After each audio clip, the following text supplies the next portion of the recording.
ড্রামের মধ্যে এতটা আয়রন জমেছে কি বলবো।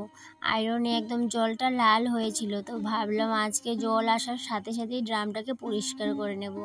তো তাই জন্য যখনই জল চলে আসলো চট করে ড্রামটাকে খালি করে বের করে নিয়েছি।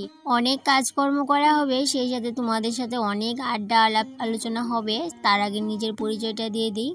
আমি রূপা, ত্রিপুরার ধলাই জেলার ছোট্ট একটা গ্রাম থেকে অতি সাধারণ ঘরের অতি সাধারণ একজন গ্রাম্য গৃহবধূ। তো শুভ সকাল বন্ধুরা, কেমন আছো সবাই? আশা করছি রাধা মাধবের কৃপায় সবাই ভালো আছো। আর এই যে বললাম জল আসার সাথে সাথেই ড্রামটাকে বের করে নিয়েছি। কেন বলো তো জল আসার সাথে সাথেই ড্রামটাকে বের করে নিয়েছি? কারণটা হচ্ছে কি, যেহেতু আমাদের সাপ্লাই জলের উপর নির্ভর থাকতে হয়, যেহেতু বাড়িতে মোটর বা অন্য কোনো জলের ব্যবস্থা নেই, সেই জন্য কিন্তু সাপ্লাই আসার সাথে সাথেই ড্রামটাকে পরিষ্কার করে বের করে নিয়েছি। তারপর একটু ঘষে মেজে ধুয়ে নিয়েছি, কারণ সপ্তাহে একটা দিন তো ড্রামটাকে পরিষ্কার করতেই হয়। কেন কি, যেহেতু জলের মধ্যে অত আয়রন, সেই জন্য। যদি এত আয়রন না থাকতো তাহলে কিন্তু ড্রামটাকে সপ্তাহে একদিন পরিষ্কার না করলেও চলতো। আর এদিকে সাপ্লাই মানে তো বুঝতেই পারছো, এখন জল থাকবে কখন চলে যাবে কোনো ঠিক ঠিকানা নেই। সেই জন্য জল আসার সাথে সাথেই ড্রামটাকে বের করে নিয়েছি। তারপর আজকে ভাবলাম 5 দিয়ে ড্রামটাকে ভর্তি করব, কারণ বালতি দিয়ে যদি আমি ঘরে জল নিই তাহলে কিন্তু কোমরের ব্যথাটা বেড়ে যাবে। যেহেতু এই 2-1 দিন ধরে প্রচণ্ড ব্যথা কোমরে, সেই জন্য 5 দিয়ে লাগাবো বলে 5টা গেলাম লাগাতে। গিয়ে 5 তো আর লাগাতে পারি না, এত টাইট 5টা লাগাতেই পারছিলাম না। আর যদিও বা জোর করে লাগাচ্ছিলাম তখন কি হয়েছে বলতো, জলের স্পিডে 5 খুলে যাচ্ছে। তখন ছেলেকে বললাম যে তুই 5 দিয়ে ঘরের ভিতরে ড্রামটাকে ভর্তি করে না, এদিকে আমি 5টাকে এদিকে ধরে রাখি। তো সেই হিসাবে আমি 5টাকে অনেকক্ষণ সময় কিন্তু ধরে রেখেছিলাম। তারপর ছেলে ড্রামটা ভর্তি করলো গড়ে। তো বুঝতেই পারছো কত সময় লেগেছে। অল্প অল্প জল যায় গড়ে, যেহেতু একদম চিকন 5টা, আর জলের স্পিডটাও অতটা ছিল না আজকে, তারপরেও কিন্তু 5টা ছুটে যাচ্ছিল। তবে যাই হোক, এদিকে সকালের কাজকর্ম যা ছিল ঘরের সমস্ত কটাই কাজ করে নিয়েছি। জলের ড্রামটাও ভর্তি করে নিয়েছি, ফিল্টারে দেওয়া হয়েছে। সেই সাথে ঘরের কিছু বাসনপত্র ছিল, চায়ের বাসন, সেগুলো ধুয়ে নিয়েছি। মোটামুটি ঘরে যা কাজকর্ম ছিল সব কটাই করে নিয়েছি। তো আজকে যেহেতু ছেলে স্কুলে যায়নি, তাই জন্য ভাবলাম স্কুলের ড্রেসগুলো ধুয়ে দিই, কারণ আজকে তো শুক্রবার আর শনিবারে তো এমনিতে ধোয়া হয়। শনিবার রবিবার তো 2 দিন ছুটি থাকে, তো শনি রবিবারে 2 দিন ধোয়া হয়। কিন্তু আজকে ভাবলাম যেহেতু ছেলে স্কুলে যায়নি, আজকে ড্রেসগুলো ধুয়ে দিই। তো যাই হোক, ছেলের ড্রেস ধুয়ে আরও কিছু কাপড় ছিল সেগুলো ধুয়ে নিয়েছিলাম। তারপরে এই যে উঠান বাড়ি ঝাড়টার দিয়ে ঘর দৌড় মুছে স্নান করে সোজা চলে আসলাম ঠাকুর ঘরে। ঠাকুর পূজাটা দিয়ে তারপর চলে যাব আবার রান্নাঘরে। রান্নাবান্না তো সারা হয়নি, আর এদিকে টিউশনও আছে, সেটাও করতে হবে। তারপর সমস্ত কিছু শেষ করে এই যে চলে আসলাম আমার শান্তি জায়গা, আমার কিচেনটাতে, আমার ভাঙাচোরা মডুলার কিচেনটাতে। তো তোমরা অবশ্যই জানো আমি আমার কিচেনটাকে কেন ভাঙাচোরা মডুলার কিচেন বলে থাকি। তবে অবশ্য অনেক সময় আমি টিনের ভাঙাচোরা মডুলার কিচেনও বলে থাকি। কেন কি, যেহেতু আমার রান্নাঘরটা টিনের, তাই জন্য কিন্তু ভাঙাচোরা ঘর বলি, আবার টিনের মডুলার কিচেনও বলে থাকি। আমি আমার মতো করে রান্নাঘরটাকে গুছিয়ে রাখি, সেই জন্য আমি আমার কিচেনটাকে মডুলার কিচেনই ভাবি। আর এদিকে দেখো, এত কথা বলছিলাম, আসল কথাটাই বলা হয়নি। সেটা কি হয়েছে বলো তো, আজকে আমার রান্নাঘরের অনেকগুলো জিনিস এসেছে নতুন, তো তাই জন্য রান্নাঘরটাকে একটু চেঞ্জ করে নেব। সেই জন্যই কিন্তু আজকের ভিডিওটা। আজকে আমি আমার ভাঙাচোরা মডুলার কিচেনটাকে অনেকটাই চেঞ্জ করে নেব, কারণ আমি অনেকগুলো জিনিস এনেছি অনলাইন থেকে, সেগুলো তোমাদের সাথে একদমই শেয়ার করা হয়ে ওঠেনি। তো ভাবলাম আজকে শেয়ার করে নিই। তাই জন্য সবার প্রথমে এই কাঠের র্যাকটাকেই খালি করে নিচ্ছিলাম, কারণ এই কাঠের র্যাকটাকে একটু চেঞ্জ করা হবে। আর আমার যে নতুন জিনিসগুলো আছে সেগুলোকে কিন্তু আমি এই কাঠের র্যাকটার মধ্যেই গুছিয়ে রাখবো। ইচ্ছে আছে কাঠের র্যাকটার মধ্যেই গুছিয়ে রাখার, তবে দেখি যদি কাঠের র্যাকটার মধ্যে ভালো না লাগে অন্যদিকে যদি রাখা যায় অন্য দিকটাও রাখবো। তবে আগে কাঠের র্যাকটাকেই পরিষ্কার করে নিই। আবার এদিকে কাঠের র্যাকটা সরানোর আরেকটা উদ্দেশ্য আছে, সেটা হচ্ছে কি, আমার এই কাঠের র্যাকটার জন্য মিস্কিটের ওই সাইডটাতে আমি একদমই পরিষ্কার করতে পারি না। তাই জন্য ভাবলাম আজকে যেহেতু ওই কাঠের র্যাকটাকে ধরেছি, তাই জন্য আর কাঠের র্যাকটাকে একদমই খালি করে নিয়েছি। এখন কাঠের র্যাকটাকে এই জায়গা থেকে সরিয়ে নেব।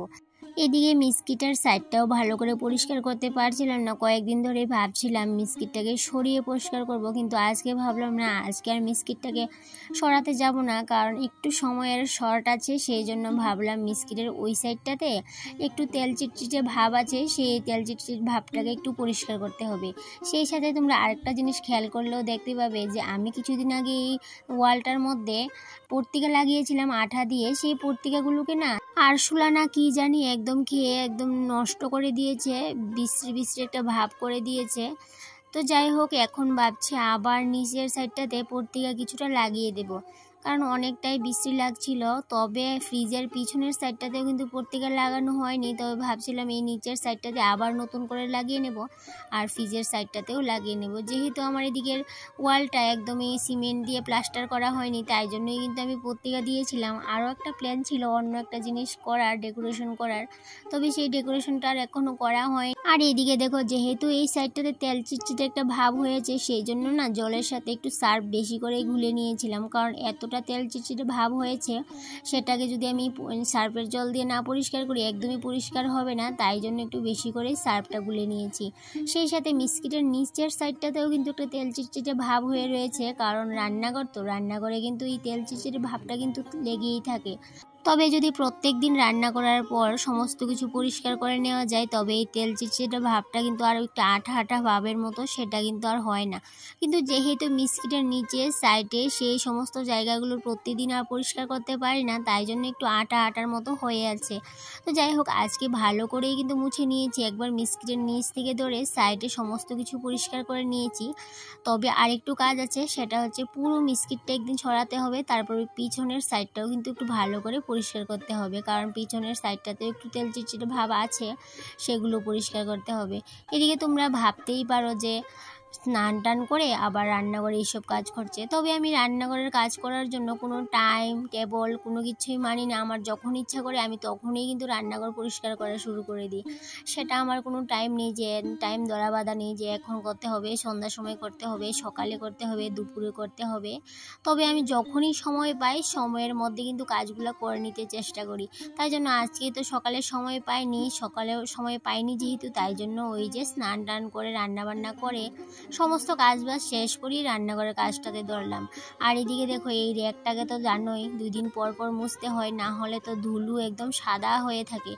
আর এই র্যাকটাকে যখনই খালি করেছি তখন এই টিনের সাইডগুলো না, যেহেতু এটা টিনের ঘর, আর টিনের এই ডেউগুলার মধ্যে না মাকড়ের ছোট ছোট জাল করে নেই, সেই মাকড়ের জালগুলো যখন আমরা ঘর ঝাড়ার ফুল ঝাড়ু দিয়ে ঝাড়ি, তখন কিন্তু সেই মাকড়ের জালগুলো একদমই যেতে চায় না, একদম ছোট ছোট করে বানিয়ে রাখে। সেই জন্য আমি কি করি বলো তো, এই যে একটা কাপড় নিয়ে এইভাবে ঘষে ঘষেই কিন্তু সবসময় পরিষ্কার করে নিই মাকড়ের ঝুলগুলাকে, কারণ টিনের ঢেউগুলার মধ্যে আর ভালো করে এমনিতে ঝাড় দিয়ে পরিষ্কার করা যায় না, তাই জন্য একটা কাপড়ের মাধ্যমে আমি সমস্ত রান্নাঘরের ঝুলগুলাকে পরিষ্কার করে নেওয়ার চেষ্টা করি।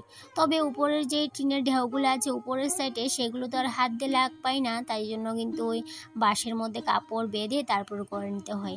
আর এদিকে দেখো, আমার এই ঘরটা দেখো ছিদ্র, এইদিকে টিনের ছিদ্র, এইখানটায় একটা, তারপরে সমস্ত যেদিকে তাকাবে এদিকে এখানটায় আছে, তারপরে ওই যে সাইডে যেদিকে তাকাবে সেদিকেই দেখবে সমস্ত টিনের গায়ে ছিদ্র। আর এই ছিদ্রযুক্ত ঘরটাকেই কিন্তু আমি গুছিয়ে পরিপাটি করে রাখি, আর সেটা ছিদ্রযুক্ত হোক কিংবা মাটির হোক কিংবা ভাঙা, তাতে আমার কিচ্ছু যায় আসে না। আমার প্ল্যান, আমার উদ্দেশ্য একটাই, আমি আমার কিচেনটাকে সবসময় গুছিয়ে পরিপাটি করে রাখার চেষ্টা করি, আর সবসময় চেষ্টা করব। তার মধ্যে তোমাদের সাথে আরেকটা কথা বলা হয়নি, সেটা হচ্ছে এই যে আমার ইন্ডাকশনটা এতদিন ধরে আমার কোনো কাজে আসেনি, কারণ এই যে লাইনটা খারাপ ছিল। আজকে আমার লাইনটা কিন্তু একদমই ঠিক আছে, লাইনটা ঠিক করে দিয়ে গেছে, কারেন্টের লোক এসে খবর দেওয়া হয়েছিল, তো কারেন্টের লোক এসে লাইনটাকে, এই বোর্ডটাকে ঠিক করে দিয়ে গেছে। এখন কিন্তু আমার ইন্ডাকশন তো এমনিতে ঠিকই আছে, বোর্ডটা ঠিক ছিল না। আর এদিকে দেখো, আমি যখন বোর্ডের মধ্যে ইন্ডাকশনের প্লাগটা লাগাতে গেছি, তখন দেখি এই যে বোর্ডের মধ্যে অনেকটাই ময়লা হয়ে আছে, খেয়াল করিনি, তাই জন্য এই ফাঁকে একটু মুছেও নিলাম পরিষ্কার করে। তখন কিন্তু কারেন্ট অফ ছিল, সেই জন্য মুছে নিয়েছি। কারেন্ট চলাকালীন অবস্থায় কিন্তু আমি একদমই কারেন্টে হাত দিই না, কারণ আমার অনেকটাই ভয় করে কারেন্টে। এদিকে দেখো, আমি যে বললাম তোমাদের সাথে আমার রান্না করার জন্য অনেকগুলো জিনিস এনেছি, সেই জিনিসগুলোর মধ্যে এই যে একটা র্যাক দেখতে পাচ্ছ প্লাস্টিকের, সেটা কিন্তু একটা।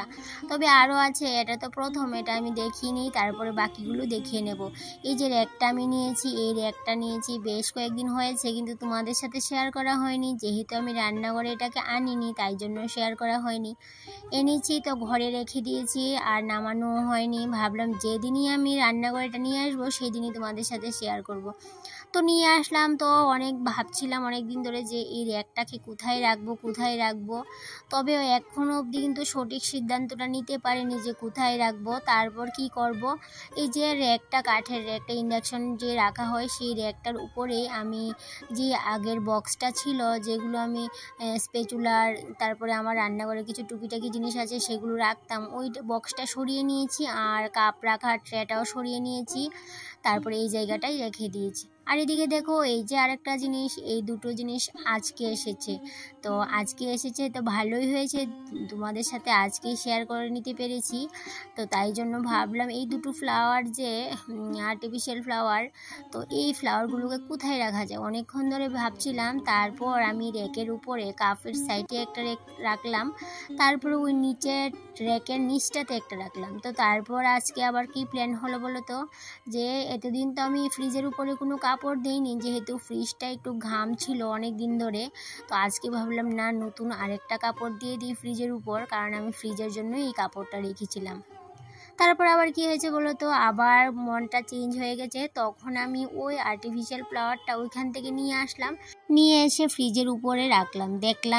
দেখলাম বলতে দেখছিলাম কেমন লাগছে, কোথায় রাখবো এখনও কিন্তু ঠিকভাবে ডিসিশন নিতে পারিনি, তবে র্যাকটাও কিন্তু কোথায় রাখবো ডিসিশন নিতে পারিনি। তারপর এদিকে রাখলাম র্যাকটার উপরে, কাঠের র্যাকটার উপরে, দেখি যদি ভালো না লাগে পরে এখানটা থেকে সরিয়ে নেব। তবে তোমরা অবশ্যই আমাকে কমেন্টে জানিও যে এই র্যাকটাকে কোথায় রাখলে ভালো হবে।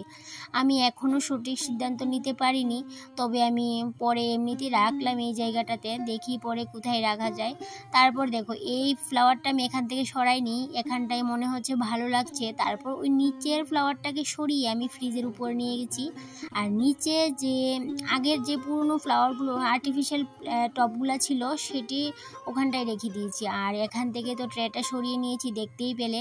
আর এই যে র্যাকটা রাখলাম, উপরে রেখেছি কাপ, তারপরে আমার একটা ভাঙা বড় কাপ ছিল না রেড কালারের, ওইটার মধ্যে স্প্যাচুলার, তারপরে দিয়ে চামচ, সেগুলো কেচি ওইগুলো রাখলাম, তারপরে সাইডে কাপগুলো রাখলাম, আর নিচের তাকটাতে রাখলাম মশলার কৌটাগুলো, তারপরে একদম নিচেরটার মধ্যে রাখলাম পেঁয়াজগুলো। আর আলুগুলো রাখার প্ল্যান ছিল, কিন্তু আবার ভাবলাম যদি ইঁদুরে খেয়ে নেয় তখন কিন্তু, এই যে ইঁদুরে অনেক নষ্ট করে বুঝছো, অনেক ইঁদুর ঘরের মধ্যে অনেক জিনিসপাতি নষ্ট করে, তো সেই জন্য সেই ভাবনাটা ভেবে আলুগুলো আর রাখা হয়নি। আর এদিকে দেখো, এদিকে তো আর একটা আর্টিফিশিয়াল প্ল্যান্ট আছে, আর নিচে টেবিলের উপর কিন্তু আরেকটা আছে, এই যে, তো এখানটায় আছে দুটো। তো মোটামুটি আমার এখন কিন্তু অনেকগুলো আর্টিফিশিয়াল প্ল্যান্ট হয়ে গেছে, কিন্তু আজকে যে আর্টিফিশিয়াল প্ল্যান্টগুলো এনেছি সেগুলো না আমার অনেকটাই পছন্দ হয়েছিল, তাই জন্য এক সপ্তাহ আগে এই ফ্লাওয়ারগুলোকে অর্ডার দিয়েছিলাম। কালারগুলো দেখো কত সুন্দর, একটা হোয়াইট কালারের মধ্যে পিঙ্ক কালার মিশানো, খুব ভালো লাগছিল। পরে আবার এদিকে দেখো, ফ্রিজের উপরে যদি শুধু এই ফ্লাওয়ারটা রাখলাম, মানে ভাবছিলাম ভালো লাগছে না, তাই জন্য ওই যে আগে যেই ফ্রিজের উপরে ফ্লাওয়ারগুলো ছিল ছোট ছোট, সেগুলো নিয়ে আবার দুটা রাখলাম, দেখি কীরকম লাগে। তো আপাতত রাখলাম, তবে তোমাদের মতামত অবশ্যই আমাকে জানিও যে কোথায় কি রাখবো, আমি একদমই মানে ভেবে উঠতে পারছিলাম কোথায় কি রাখবো। তারপরে এদিকে দেখো, এই যে পেঁয়াজগুলো তো রাখলাম, তারপরেও কিন্তু আরেকটা ভাবনা মাথায়, যে ইঁদুরে যদি এই পেঁয়াজগুলোকে নষ্ট করে, এমনিতে তো পেঁয়াজগুলো খাবে না ইঁদুরে, কিন্তু সারা ঘরে কিন্তু ছড়িয়ে ছিটিয়ে ফেলে রেখে দেবে, ওই মিস্কিটের নিচে, ফ্রিজের নিচে, এইভাবে করে অনেক সময় কিন্তু ফেলে রাখে। আর হে বন্ধুরা, তোমরা কিন্তু অবশ্যই আমাকে জানাবে যে আমি এই র্যাকটাকে কোথায় রাখবো, কোথায় রাখলে ভালো লাগবে, তোমাদের মতামতের আশায় কিন্তু থাকবো। আর এইদিকে দেখো, কত কথা বলতে বলতে চলে আসলাম ব্লগ ভিডিওর শেষ পর্যায়ে। আবার দেখা হবে তোমাদের সাথে আমার নতুন একটা কিচেনের রূপ নিয়ে, ততক্ষণে তোমরা ভালো থেকো, সুস্থ থেকো, টাটা।